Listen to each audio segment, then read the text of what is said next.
Day of the Daleks Special Edition is the result of many hours of intensive work from a small group of talented individuals. Working to a very tight budget, a variety of methods have been employed to bring the 22nd century to life. In an attempt to be true to the spirit of the original episodes, new material has been shot using vintage 1970s film cameras.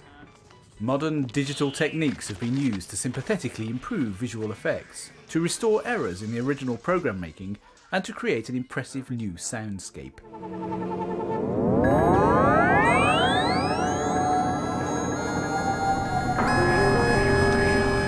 I think it would be safe to say that all the producers on the Doctor Who DVD range have had a sort of pet story that they would have wanted to do the extras for. And for me, it was Day of the Daleks, which was the story that got me hooked on Doctor Who as a 6-year-old in 1972. It was, I thought it was terrific at the time. It lived with me for many years. So when the opportunity came and I heard that Dan Hall was commissioning extras for this one, well, I made sure that I got the gig. Having been commissioned to do the extras for Day of the Daleks, I decided to go down to Dropmore Park in Buckinghamshire, which was the original location for Orderly House, to shoot some background plates for the interviews. I looked around, saw how fantastic the place looked, and decided that maybe there was an option for a special edition. I don't think the idea of doing new effects was seriously in my mind until I went along to see Dropmore Park. The problem you've got with Day of the Daleks and new effects was always going to be the 3 Dalek army. There are 2 ways of doing it. You either do CGI, which on the kind of budget we were likely to be talking about was not going to be very impressive, or you go for real live-action Daleks. Now, the fact that I discovered that John Kelly had bought himself an Arriflex 16mm film camera certainly helped me make my mind up. The thought that maybe we could actually match the original footage from 1971, that was the thing. That was what got me excited about the whole project, really.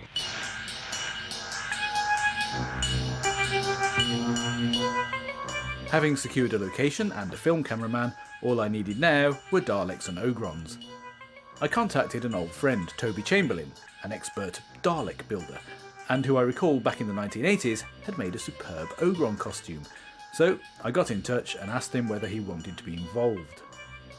I build Daleks for a living, and it's an unfulfilled ambition of mine to have a Dalek on Doctor Who. I've supplied Cybermen for Doctor Who in Silver Nemesis and also in the more recent series, but as yet I have to build Daleks for the real series, so this is the closest I've been, and it's been a real fun day, both building it and supplying it and being inside it.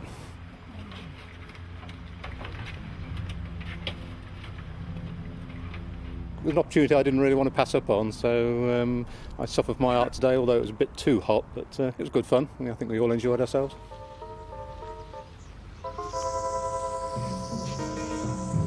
We've been filming some more footage for Day of the Daleks. I've been playing the part of a unit soldier, so I've been running around getting exterminated and zapped all day long. Great fun.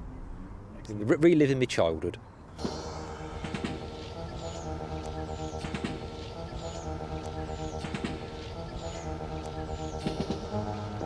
Well, I'm an Ogron. I know I don't look like it now, but I'm an Ogron. I'm glad to be out of the skin now, by the way. It's very, very hot in there. It's been a day of ups and downs. We've been waiting for the weather to be bright. When it's bright, I was waiting for it to go dull. When it was dull, I was waiting for it to go sunny again. So, it's been a very, very good day, actually. We've all had a good time here today as well.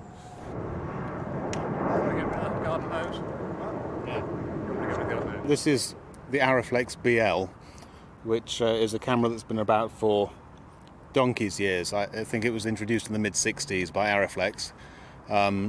It's a 16mm camera which could have sound if we so decided, but not today, it doesn't. Okay, ready? And action! And it is probably an old BBC camera.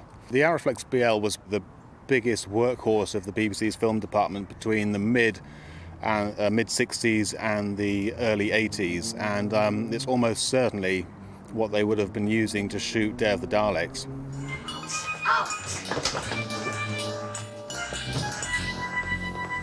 It's been a very hard day, and with film being what it is, you don't quite know how it's going to turn out, but I'm very hopeful that it's going to look good, and with a bit of careful grading, it'll hopefully fit in to the surrounding material nice and happily. Well, John had no reason to fear. The film was sent off for processing and returned looking immaculate. Steve Roberts at BBC TV Centre oversaw the film's conversion to a digital format using the Spirit telecine machine.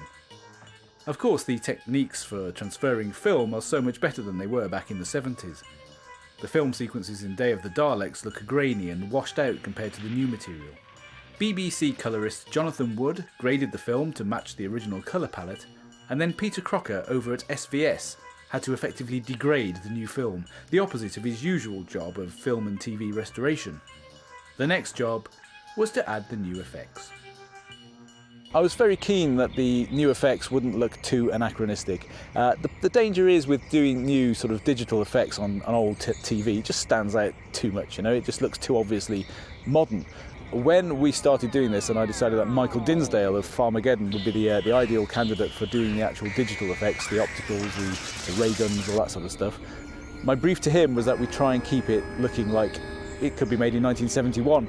To be honest, some of the effects that we've actually put in there probably do look too good for the era. I don't think even a silent running budget could have achieved some of those effects. So, you know, we have achieved good things on a very small budget.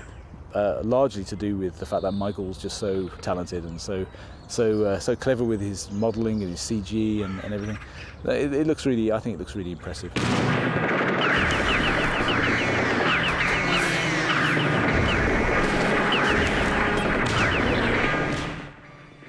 Apart from Michael Dinsdale's effects, Aaron Klimas has made an important contribution. A couple of shots needed an experienced rotoscoper to match new effects with old shots. Particularly we see here, Aaron has done a fine job matching the movement of the new screen. Plus the CSO fixes on the Dalek are done by him too. I shall lead the expedition. This time there must be no mistake. The enemies of the Daleks will be destroyed. The idea of replacing the Dalek voices was an interesting one. The originals are not particularly good. I don't think Paul Bernard, the director, really knew what a Dalek sounded like.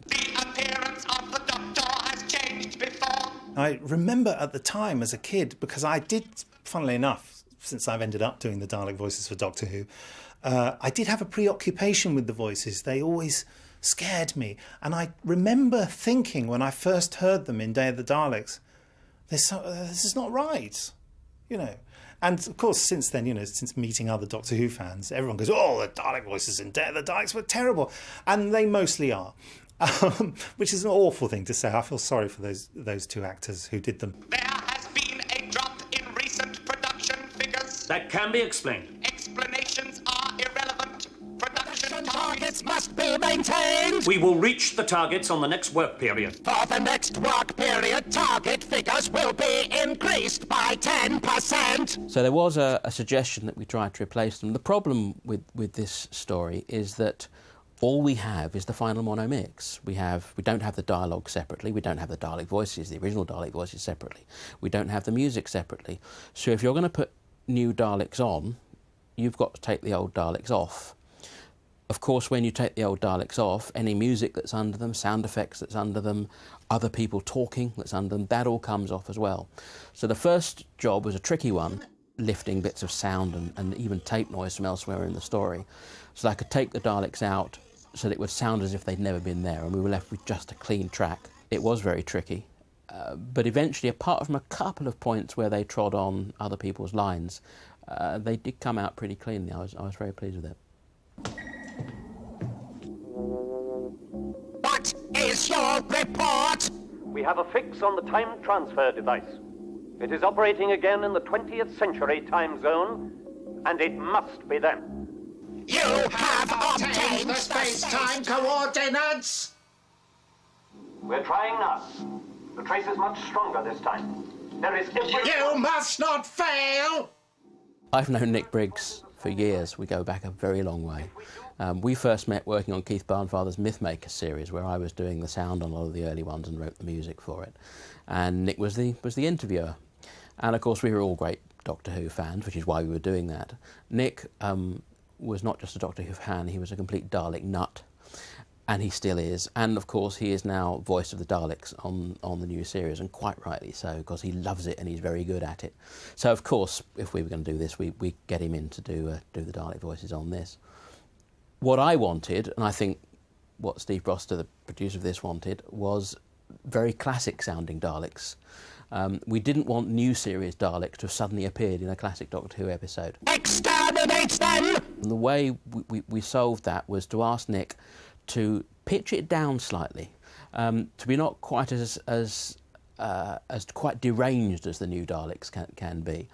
So pitch it down slightly, a bit more measured in his delivery, but one of the main things I've done is, rather than using a new digital ring modulator, which is what Nick does now, I've used a classic analogue ring modulator, one that was made actually in the early 80s, which was the kind of thing being used to create the Dalek voices during the 1980s, and is very close to the kind of thing they were using right back from the 60s. But I've also used a bit of distortion on the voice, which gives it a real edge to it. All enemies of the Daleks must be destroyed! Exterminate them! Exterminate them! Exterminate them! Exterminate them! Exterminate them! Exterminate them! So I think it sounds, it's obviously Nick doing the Daleks, it sounds modern, it sounds a bit up to date, but it also has that sort of classic analogue sound to it. It's a little bit less predictable, I think, than a contemporary digital effect.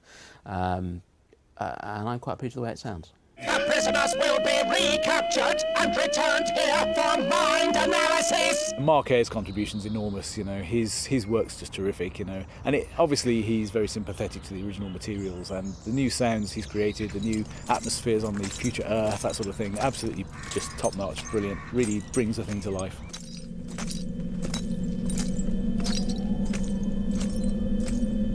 There are lots of little changes. Some changes the purists would probably hate, but I gave myself carte blanche to basically change anything I felt needed changing. You know, the original's still on the DVD. You can still watch Day of the Daleks as it was transmitted in 1972. But our version, you know, I've taken away any little actor fluffs, a few little camera movements that were slightly off. I've tried to basically just nip and tuck where possible and just make the thing just that little bit more polished. That's the idea. Whether we've achieved it, well, I'll let you judge.